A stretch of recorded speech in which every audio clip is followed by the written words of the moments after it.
Bonjour et bienvenue à l'émission Chrétien comme Christ. Le thème de notre émission aujourd'hui est les choses à venir. Et on continue dans l'Épître aux Hébreux, chapitre 11, oui. Et on lit à partir du verset 20. Exactement. Il nous dit, c'est par la foi qu'Isaac bénit Jacob et Ésaü en vue des choses à venir. C'est par la foi que Jacob, mourant, bénit chacun des fils de Joseph et qu'il adora, appuyé sur l'extrémité de son bâton. C'est par la foi que Joseph, mourant, fit mention de la sortie des fils d'Israël qu'il donna des ordres au sujet de ses os. Voilà 3 versets qui nous parlent des choses à venir. En fait, c'est la suite de la promesse que Dieu avait faite à Abraham et qui ne s'est toujours pas réalisée. Oui, c'est ça. Donc ici, quand on parle des choses à venir, on parle des choses non réalisées. Et quand, ici, dans ces passages, Isaac, etc., il parle des choses à venir, c'est des choses qui viendront après leur mort. Exactement. Donc là, on est vraiment dans une dimension de la foi qui est sur une longue durée, quelque part. Oui, parce qu'il croit Dieu, il croit la promesse que Dieu a faite à Abraham, et cette promesse-là reste le leitmotiv de leur foi. Dieu a promis, il va le réaliser. Dieu est assez grand pour réaliser ce qu'il a déjà annoncé à l'avance, et tous ont la foi que ces choses vont arriver. C'est extraordinaire, ils l'ont pas encore vu, ils sont pas encore réellement dans ce pays promis, et puis Dieu leur dit, tu vas y aller. Oui, ouais, c'est ça. Donc, c'est quand même extraordinaire de voir que ici on parle vraiment sur la durée, peu importe ce qu'ils ont vécu au niveau de leur vie, ils vont encore plus loin, quelque part. Oui, ils vont plus loin. En fait, ce sont les enfants, les petits-enfants, les arrière-petits-enfants. Et on voit que de génération en génération, d'abord, Dieu a renouvelé sa promesse. Il avait dit à Abraham, « J'établirai mon alliance avec Isaac, que Sarah t'enfantera à cette époque-ci, à cette même année. » Et quand il a été en face aussi d'Isaac, il a aussi reproduit son alliance. Donc, même si ça ne s'est pas encore réalisé, au fil du temps, Dieu s'est rappelé à eux quelque part. Il a dit, ok, ce que j'ai dit à Abraham, je vais le faire. Même si c'est pas tout de suite, mais je vais le faire. J'établis mon alliance avec toi.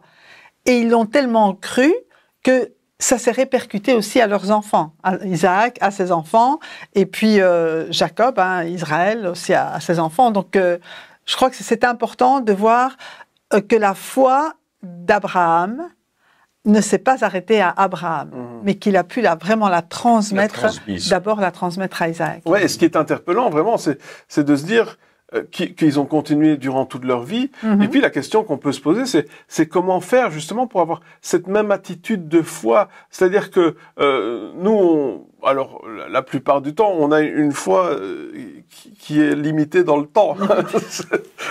Donc on veut bien croire pendant un petit temps, mais après, si ça arrive pas comme on le veut, ou si on voit pas les choses se réaliser à la vitesse à laquelle on aimerait, on va peut-être attendre encore un petit peu, mais pas sur plusieurs générations. Enfin, comment est-ce qu'ils ont fait pour tenir sur le long terme?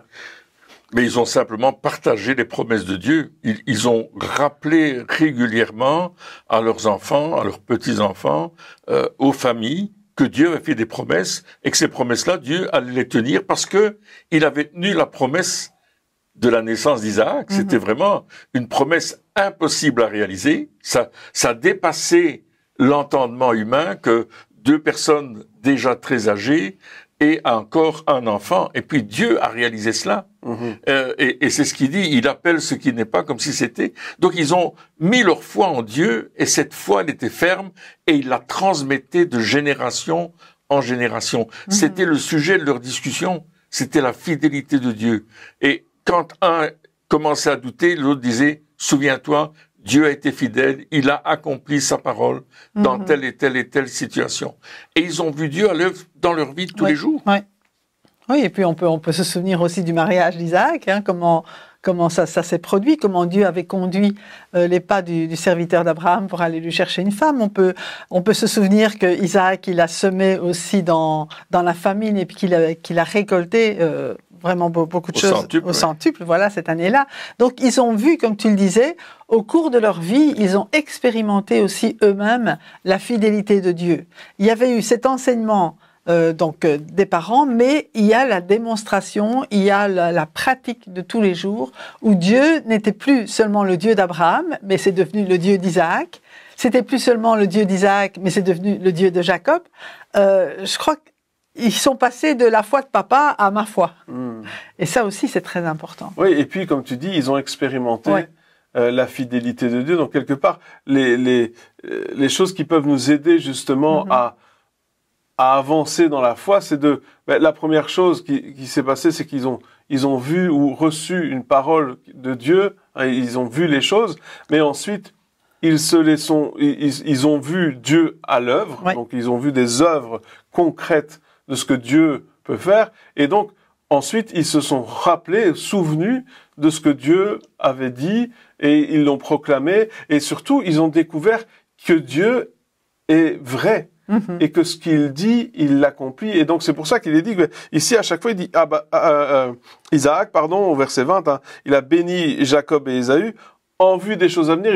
Une autre version dit, il a prophétisé sur leur destinée prophétique. Donc, il dit, mais je vais pas m'arrêter là. Et ensuite, on voit en verset 21, Jacob, lui, il continue. Il parle sur les fils de Joseph, etc. Et pareil, une autre version dit, mais il a prophétisé sur eux. Et après, c'est intéressant parce que il a dit que Joseph, il est dit en verset 22, Joseph, lui, il va encore plus loin. C'est-à-dire que il parle de la sortie d'Égypte. Ouais. Lui-même qui avait quelque part amené Israël en Égypte. Hein, c'est Joseph qui a fait venir sa famille en Égypte. Et lui-même, il parle de la sortie d'Égypte en disant, ici, on est là pendant un temps, mais c'est pas notre destinée. C'est pas là que on est destiné à aller. C'est pas ici qu'on doit rester. Le pays promis, ce n'est pas ici. Et ça, c'est aussi intéressant de se dire, dans notre vie, on a une destinée, on a quelque chose à accomplir, des projets que Dieu a préparés d'avance pour nous. Mais il y a des fois où il y a un temps où on est plus dedans. Et là, on pourrait se dire, mais alors ils sont plus dans la volonté de Dieu. S'ils sont en Égypte et que l'Égypte c'est pas le pays promis, on pourrait se dire, eh bien ils ont raté. Ils sont en dehors de la volonté de Dieu parce que Dieu il a dit, je te donne le pays promis, c'est là que tu dois aller et c'est pas là qu'ils étaient. Et là on pourrait se dire, mais ils se sont trompés. Mais non, au fait c'était une période de l'histoire où c'était un temps où ils étaient en dehors du pays promis, mais c'est pas pour ça qu'ils étaient en dehors de la volonté de Dieu.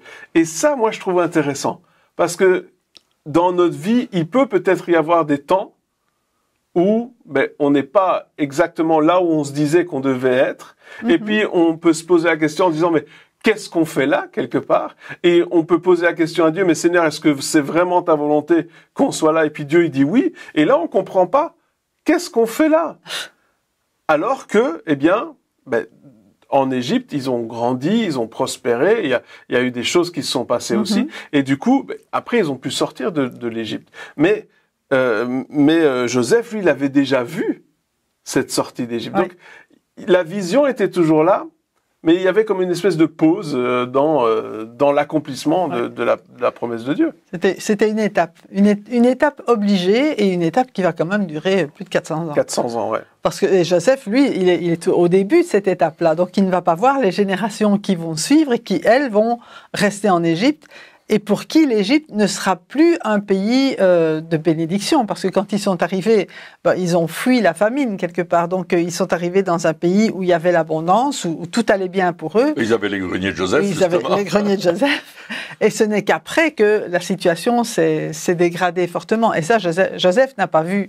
Mais il fallait. Tout était, je vais dire, voulu et consenti par Dieu pour que justement, il ne reste pas dans ce pays, mais qui puisse... Oui, le plan, c'était pas de rester en Égypte. C'était de repartir dans le pays. Mais l'Égypte était une étape. Ouais. Et c'est ça que je veux dire. Des fois, on peut croire que parce qu'on est dans une Égypte pour notre vie, on a raté. et on est en dehors de la volonté de Dieu, et peut-être qu'il y a des accusations ou des condamnations qui viennent, un poids, un fardeau qui est là en se disant on a manqué le coche, on a manqué le but, parce que clairement on a l'impression d'être en Égypte, pas dans le pays physique, mais en Égypte pour notre cheminement. Mais là, il faut se dire, Seigneur, qu'est-ce que je dois apprendre de l'Égypte? Est-ce que c'est ta volonté que je sois ici? Si oui, eh bien, très bien, qu'il en soit ainsi. Mais ce qu'il faut faire attention, c'est de ne pas adopter la mentalité de l'Égypte. Ah oui, et c'est ça c'était ça le gros problème quand le peuple d'Israël est sorti d'Égypte, c'est qu'ils avaient tellement adopté cette mentalité qu'ils ont eu vraiment du mal. D'ailleurs, ils n'ont pas réussi à s'en défaire. Et il a fallu attendre la génération d'après pour que cette mentalité de l'Égypte soit les équiter quelque part. Soit remplacée par la mentalité de Dieu. Et donc, je pense que le fait d'être en Égypte, c'est pas ça le problème, mais le fait d'avoir cette mentalité de l'Égypte, encore une fois, je parle pas du pays de l'Égypte physique, je parle, c'est métaphorique, mais le fait d'avoir cette mentalité-là, c'est ça qui peut poser problème. Donc même en Égypte, il faut qu'on puisse garder cette mentalité que Dieu nous donne. Je pense que c'est ça aussi il faut travailler notre vie pour que justement on n'adopte pas les manières de vivre qui sont autour de nous. Et c'est ce que l'apôtre Paul nous dit dans l'Épître aux Galates, entre autres, de ne pas vivre selon la chair, mais de vivre selon l'esprit.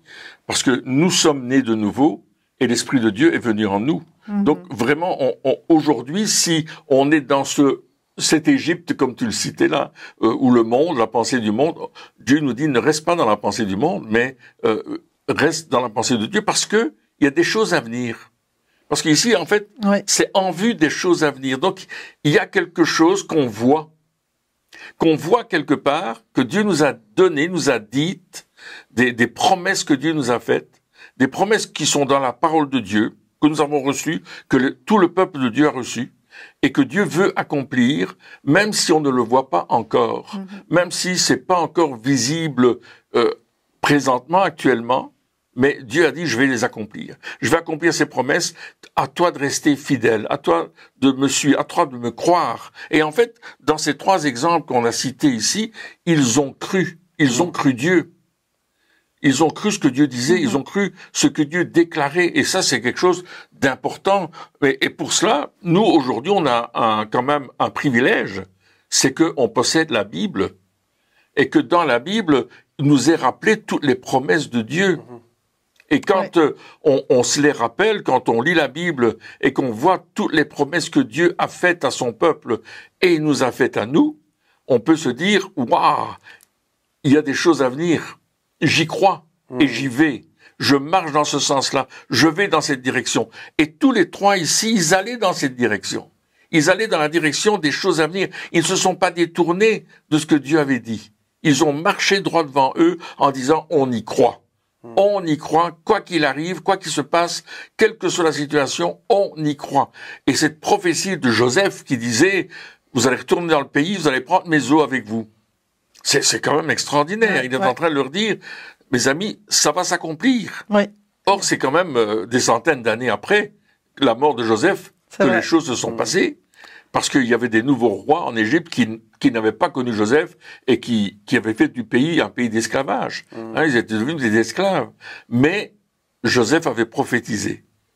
Et la parole prophétique qui avait été donnée de la part de Dieu à travers Joseph, elle était en train de s'accomplir. Et ils avaient la foi que ça allait s'accomplir. Et il suffisait d'un seul homme pour sortir de l'Égypte. Un seul homme. Et c'est Moïse qui va reprendre cette bénédiction. Et ça, on verra plus tard. On verra plus tard, oui. Non, mais c'est vraiment intéressant ce que tu dis. Ils avaient la foi, et même si ça devait se passer plus tard, et je crois que c'est important pour nous de savoir que, comme tu le disais, il ne faut pas regarder à ce qui est sur la terre, mais il faut vraiment regarder aux choses d'en haut. On sait que sur cette terre, on est là pour un temps, mais c'est une étape.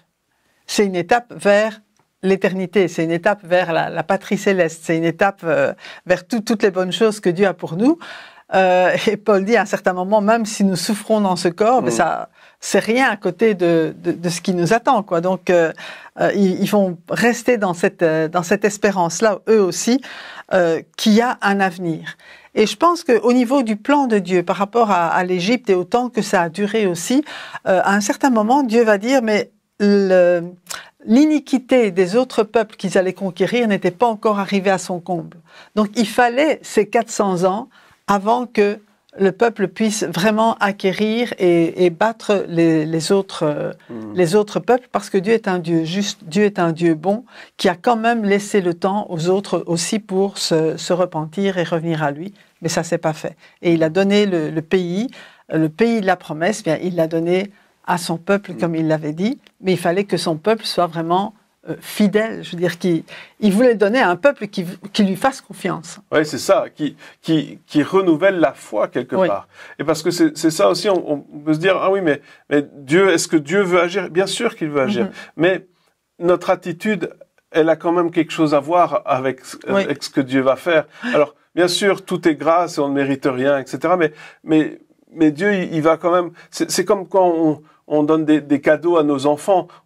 On attend quand même qu'ils disent au moins merci, qu'ils soient au moins reconnaissants. C'est vrai. Si on donne des choses et puis qu'ils en ont rien à faire, c'est pas, ça donne pas envie de donner, ça donne pas envie de faire des efforts quelque part. Et donc il faut se dire que cette attitude de foi, elle est importante. Et dans notre vie aussi, peut-être que justement, on a avec les expériences qu'on a vécues, peut-être les ratés qu'on a eus, eh bien, notre foi, elle s'est un peu effritée, hein, elle a un peu dégringolé, et donc on se dit, mais alors maintenant il y a plus rien qui fonctionne, et peut-être que justement c'est le moment de recommencer à cultiver cette foi. Ouais. Et on l'a dit, les manières de le faire, c'est pas très compliqué. D'abord, on se rapproche de Dieu. Ensuite, on écoute ce qu'il a à dire, on voit ce qu'il a à nous montrer. Ensuite, on croit ce qu'il nous dit. Et puis, on proclame aussi, parce que se rappeler les paroles de Dieu, on l'a dit, hein, on veut lire, on veut croire, mais on veut aussi déclarer. Oui. Lorsque on lit ces 3 versets, à chaque fois, c'est des déclarations qui ont été faites sur les enfants en disant « Je déclare ces choses-là, je déclare que ça va s'accomplir, je déclare que... » Voilà. Et Joseph, il dit « Je déclare que mes os, ils ont rien à faire ici. » Pourtant, à l'époque, comme tu dis, c'était le moment où tout allait bien. Oui. C'était le moment où c'était l'abondance, c'était le moment où ils étaient vraiment bien traités, que tout se passait vraiment bien, et donc où la faveur était là. Et il n'y avait pas, humainement parlant, de raison pour dire, mais je veux pas que mes os soient enterrés ici, je veux qu'ils soient enterrés ailleurs. C'était un espèce d'affront pour l'Égypte, quelque part, de dire, mais enfin, pourquoi on est bien là? C'est chouette, oui, c'est vrai. Vraiment. On pourrait dire ici c'est la plage, les cocotiers, c'est top. Le Nil est là. Écoute, on peut aller faire trempette. C'est super. On aurait pu dire ça. C'est extraordinaire. Pourquoi est-ce que tu veux aller ailleurs? Parce que je ne regarde pas les choses terrestres. Hein, on en a parlé, mais je regarde aux choses célestes. Et dans les choses célestes, ce que je vois, c'est que dans X temps, on va sortir d'ici. Dans X temps, on va aller dans le pays promis. Ce que Dieu a déclaré, il va le faire. Et il a déclaré ces choses-là, et encore et encore. Et je pense que nous aussi, lorsqu'on a des révélations, lorsque Dieu nous parle et qu'on prend ces pas de foi, lorsqu'on a vraiment une vision claire et on se dit, oui, ça c'est là que je vais, je sais ça, Dieu me montre ces choses-là, il va le faire, je le sais, c'est dans mon cœur, etc.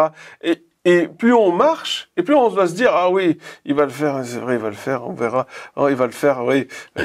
Et plus on marche, plus le temps passe, plus peut-être on peut se poser des questions. Et c'est là justement où la déclaration, elle est importante. Parce que les choses que nous proclamons, il dit la vie et la mort sont au pouvoir de la langue. Ça veut dire que les choses que nous proclamons, elles ont une importance aussi pour nous. Oui. Hein, la foi vient de ce qu'on entend vient de la bouche de Dieu. Donc la parole de Dieu, ça veut dire que lorsque on entend les paroles que Dieu nous a dites, mais qui sortent de notre bouche, on les entend à nouveau, eh bien, la foi vient de ce qu'on entend, donc ça fortifie notre foi. Donc, cet aspect-là de la foi est important. L'aspect déclaration, ce n'est pas la foi, ce n'est pas que de la déclaration, mais l'aspect déclaration de la foi a une importance dans notre vie. Hein, tu parlais de toutes les promesses de Dieu qui sont écrites dans la parole de Dieu, toutes ces promesses-là. Pourquoi m'empêcher, pourquoi est-ce que je me priverais de les proclamer dans ma vie? J'entends tellement de choses à mon sujet qui sont des fois négatives, j'entends des choses qui sont peut-être, voilà, qui m'ont fait mal ou peu importe. Pourquoi est-ce que je n'écouterai pas autre chose? Pourquoi est-ce que je ne commencerai pas à proclamer autre chose que des choses qui ne sont pas les choses qui viennent de la bouche de Dieu? Oui, c'est ça, oui. C'est ça aussi. Oui. Donc c'est proclamer ce que Dieu dit de chacun d'entre nous. Et ça, c'est aussi quelque chose de très important, c'est vrai. Et c'est aussi l'enseigner à nos enfants. Parce que notre foi, elle se communique. Elle se communique par d'abord un vécu, ça tu viens de le dire d'une façon extraordinaire. On vit cette vie de foi, comme Isaac, comme Jacob, comme Joseph. On va le croire, on va vivre cette vie de foi, mais on va aussi l'inculquer à nos enfants. On va aussi leur parler des promesses. On va aussi les enseigner sur ce que la Bible dit. On va aussi leur dire que vraiment Dieu va accomplir sa promesse parce qu'il a déjà accompli ses promesses autrefois. Nous l'avons vécu et nous pouvons transmettre ça à nos enfants pour que eux aussi le transmettent à leurs enfants. En fait, c'est ce qu'on voit dans ces 3 générations. C'est qu'il y a eu une transmission de la parole de Dieu. Il y a une transmission de la foi en Dieu. Et chacun a cru, et parce qu'il a cru, il a parlé. Parce qu'il a cru, il a déclaré. Paul le dira. J'ai cru, c'est pourquoi j'ai parlé. Il a cru et il a annoncé les choses. Et nous annonçons les choses, nous les proclamons, comme tu dis, on va les dire parce que c'est écrit dans la parole et que c'est certain que Dieu va les accomplir. Même si autour de nous, on nous dit le contraire, même si autour de nous, on nous dit, mais tu crois à des balivernes, etc. Non, nous croyons que Dieu a raison. Ouais. Nous croyons que ce que sa parole déclare, c'est juste, c'est vrai. Et on va se nourrir nous-mêmes de cette parole pour ne pas oublier ce qu'il a promis. Et comme tu disais, une chose très importante, la reconnaissance. Être capable d'être reconnaissant vis-à-vis de notre Dieu.